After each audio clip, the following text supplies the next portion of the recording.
Good morning student. Today we are going to learn 4th standard history subject 16 number lesson comparison in the south. Last videos we learned some hard words from this lesson. Now listen, today I will explain this lesson. So open the textbook page number 60. See the first point, plan of the comparison. Lesson number which? Lesson number 16. Lesson name comparison in the south म्हणजे in Marathi दक्षिणेतील मोहीम. Okay, see the first point, plan of comparison. आता पहा मोहिमेचा बेत. See the coronation ceremony was over but it's Joy was short lived. A short while after the coronation on 17 June 1674. Masaheb passed away while all his subjects looked upon Shivaji Maharaj as their protector. Shivaji Maharaj himself depended upon the advice and help of Mahasaheb. She was the true guide and guru in his life. He was deeply grieved at the loss of his mother, but he had very little time for sorrow because he had to administer the kingdom which he had established. He decided to attack Karnataka. He was no longer afraid of Adil Shah because the kingdom of Bijapur was particularly on its last legs. The real threat to Swaraj was from the north, for the Mughal Emperor Aurangzeb was biding his time to destroy the Maratha kingdom. There was no knowing when he would attack and swallow the new kingdom. Shivaji thought that this comparison would create a powerful base in the south, from where he could resist the blows of the Mughals. With this in view, he planned his southern campaign. He approached Qutub Shah of Golconda for help, and the Shah readily agreed to give whatever help was needed. There was yet another reason for the comparison. Shivaji's step-brother Venkoji was looking after the Shahaji Raje's Tanjavur Jagir in the south. He would not give Shivaji his share of the ancestral Jagir. Neither did he display any love for Swaraj. He treated Shivaji with indifference. Shivaji thought that a personal meeting would resolve the dispute, and Venkoji could be persuaded to help in the work of Swaraj. Okay, first point we will see here, plan of comparison. Now listen, the coronation ceremony was over, but its joy was short-lived. A short while after the coronation on 17 June 1674, Mahasaheb passed away. While all his subjects looked upon Shivaji Maharaj as their protector, Shivaji Maharaj himself depended upon the advice and help of Mahasaheb. She was the true guide and guru in his life. He was deeply grieved at the loss of his mother, but he had very little time for sorrow because he had to administer the kingdom which he had established.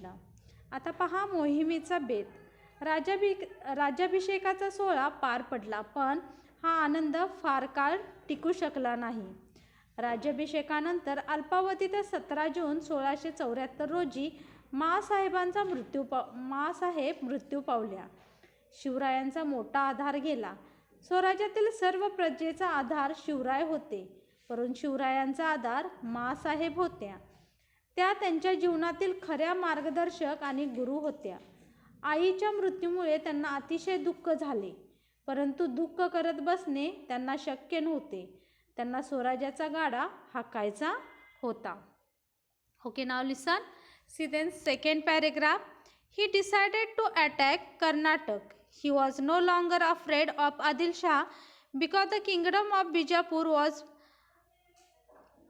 practically on its last legs.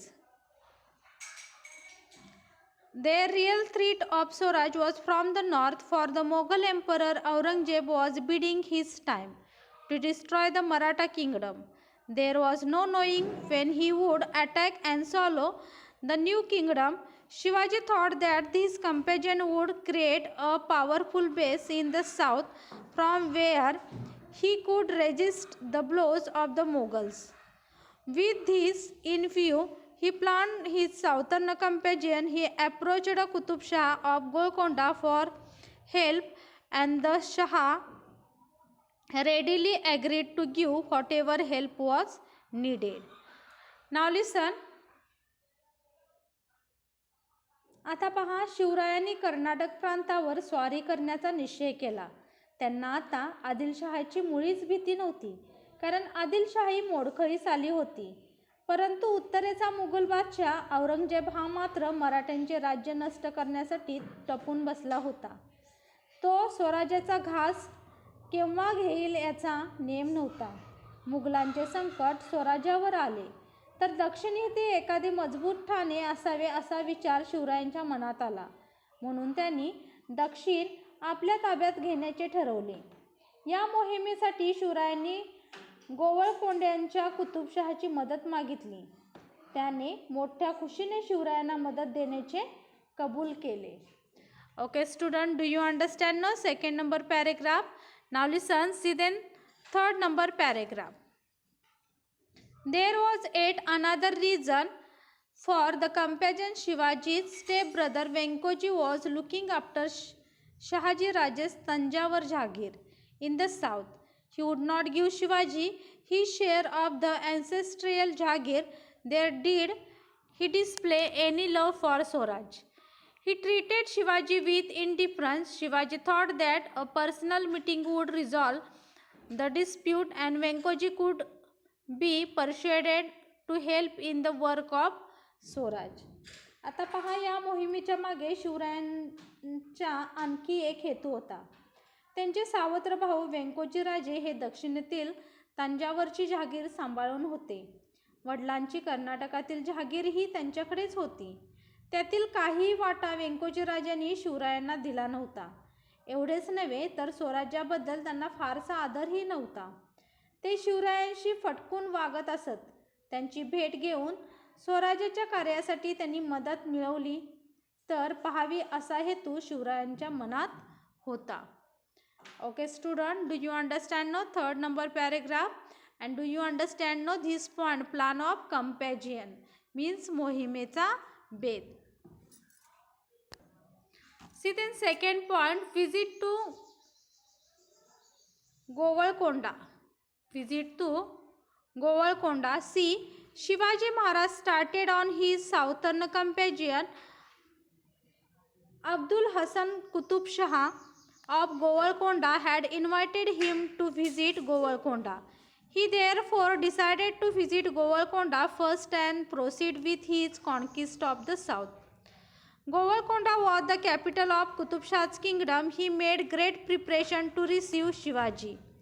A special Shamiana was put up where the two would meet. As Shivaji entered the capital, people lined the street to have his darshan. Stories of his exploit were the talk of the whole country. People had heard of the death of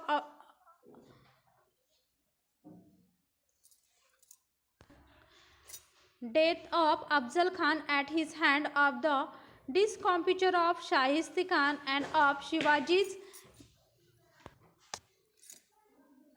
miraculous escape from Agra. Because of this, Shivaji Maharaj received a royal welcome. People showered flower petals on him from the housetops.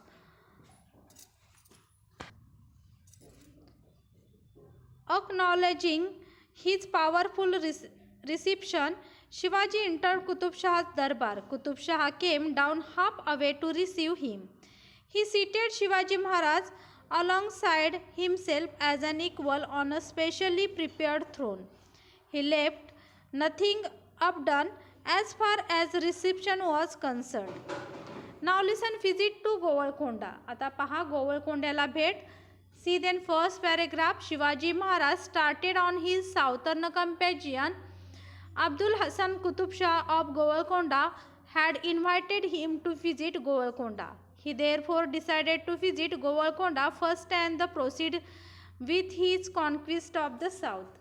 आता पहा, कर्नाटकात जाण्यासाठी शिवराय निघाले. गोवळकोंड्याचा अब्दुल हसन कुतुबशाह यांनी त्यांना भेटीचे आमंत्रण दिले होते.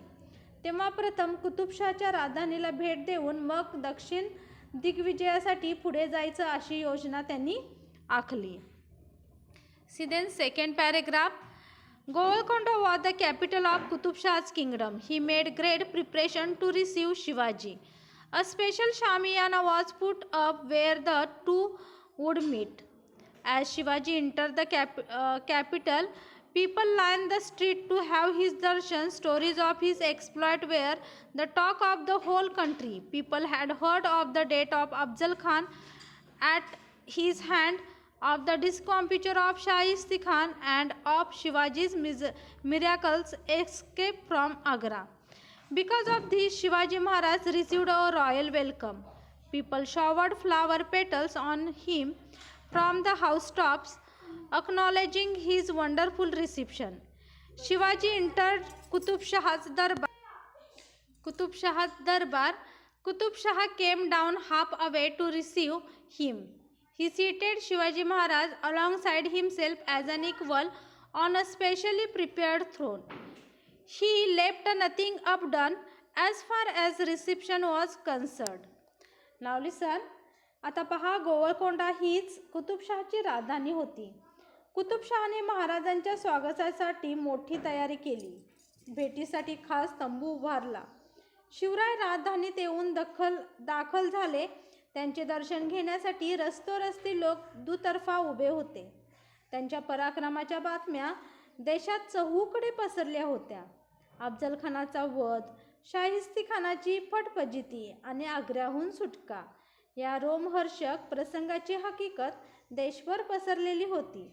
त्यामुळे तेथे महाराजांचे प्रचंड स्वागत झाले.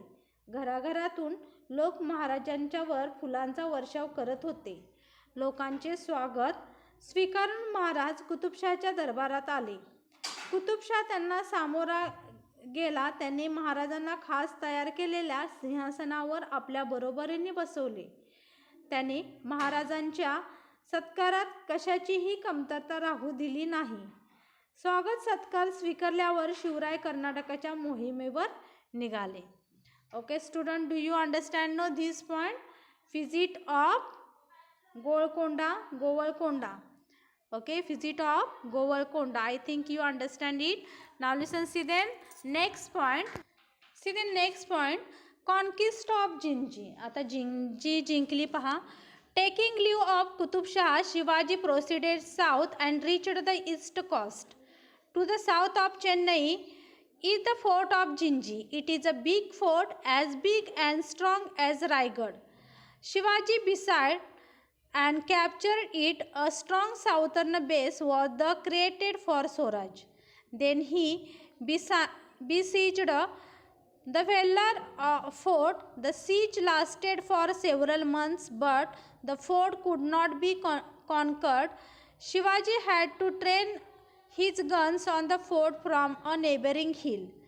Before they could conquer it, his southern companion brought under his rule several forts and a territory with an annual revenue of 20 lakhs. आता पहा, जिंजी जिंकली तर शिवराय पूर्व किनाऱ्यावर आले. चेन्नईच्या दक्षिणेत जिंजीचा किल्ला आहे. हा रायगडाप्रमाणेच प्रचंड आणि मजबूत आहे. त्याला वेढा घालून महाराजांनी तो किल्ला जिंकला. दक्षिणेत स्वराज्याचे एक मजबूत ठाणे तयार झाले. नंतर त्यांनी वेलूरच्या किल्ल्याला वेढा दिला.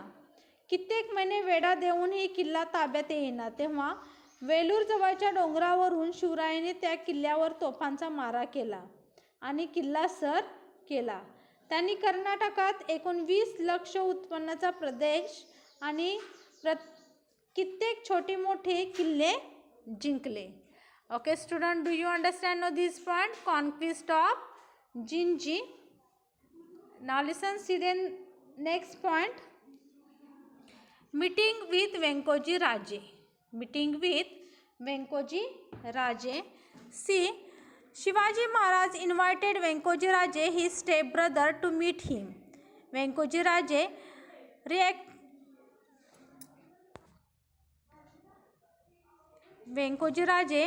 reluctantly agreed. Shivaji received him with great honor and tried to win him over. He appealed to Venkoji Raje to help him in the work of Swaraj.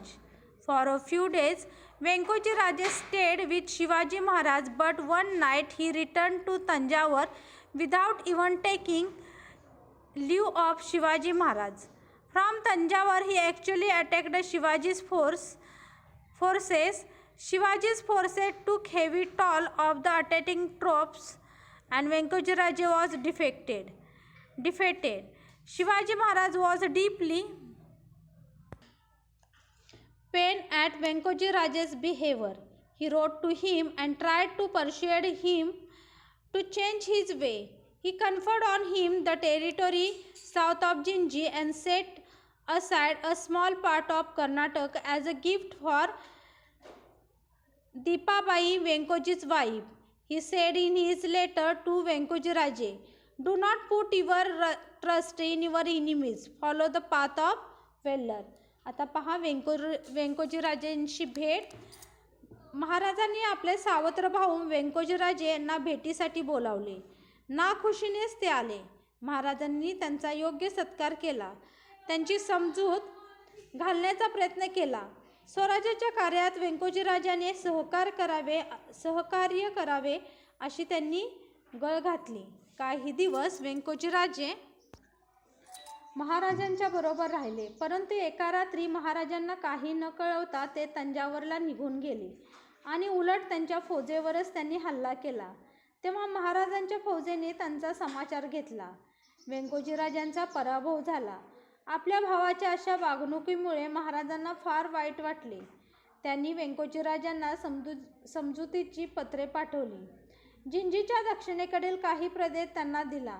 त्यांची पत्नी दीपाबाई हिलाही महाराजांनी चोळी बांगडीसाठी कर्नाटकातील थोडा प्रदेश दिला. महाराजांनी वेंकोजी राजांना पत्रात लिहिले, परक्या शत्रूंचा भरोसा धरू नये, पुरुषार्थ गाजवावा. Okay, now listen, see then second paragraph. After the consolation of his successful campaign of Karnataka, Shivaji returned to Raigad. While he was yet to overcome the strain of this campaign, he had to undertake a naval campaign against the Siddhi of Janjira. At this time, Maharaj was 50 years old. He had toiled continuously for nearly 35 years without any time to rest. आता पहा, कर्नाटकातील विजय मिळवून महाराज गडावर परतले. या मोहिमेची दगदग जाणवत असतानाच महाराजांना जंजिराच्या सिद्धीविरुद्ध आरमारी मोहीम काढावी लागली. यावेळी महाराजांचे वय 50 वर्षांचे होते. 30-35 वर्षे त्यांनी सतत कष्ट केले होते. त्यांना कधीही विश्रांती मिळाली नाही. Okay student, do you understand know this point? Now listen, see the next point. The people's protector is no more. The people's protector is no more. On 3rd April 1680, Shivaji Maharaj died. Plunging his people into a sea of sorrow, the protector of people passed away. In this lifetime, Maharaj achieved so many great things. He vanquished very powerful enemies and founded Hindvi Swaraj. There was none in the whole of India who could match his achievements. He was a great national figure. आता पहा, रयतेचा वाली गेला. तर तारीख 30 April 1680 सर्वांना दुःख सागरात लुटून शिवरायांनी जगाचा निरोप घेतला. रयतेचा वाली गेला. आपल्या हृदयातील महाराजांचे केवढ्या घडामोडी केल्या. जबरदस्त शत्रूंना नमवून महाराजांनी हिंदवी स्वराज्य निर्माण केले. अखिल भारतात शिवरायांच्या कार्याला तोड नव्हती महाराजांच्या कार्याला अखिल भारतात महाराजांच्या कार्याला तोड नव्हती. महाराज थोर राष्ट्रपुरुष होते.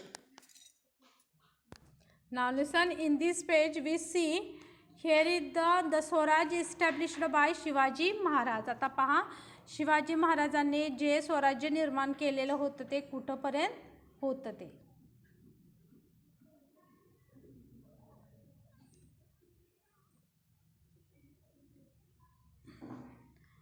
Okay student, do you understand now this lesson?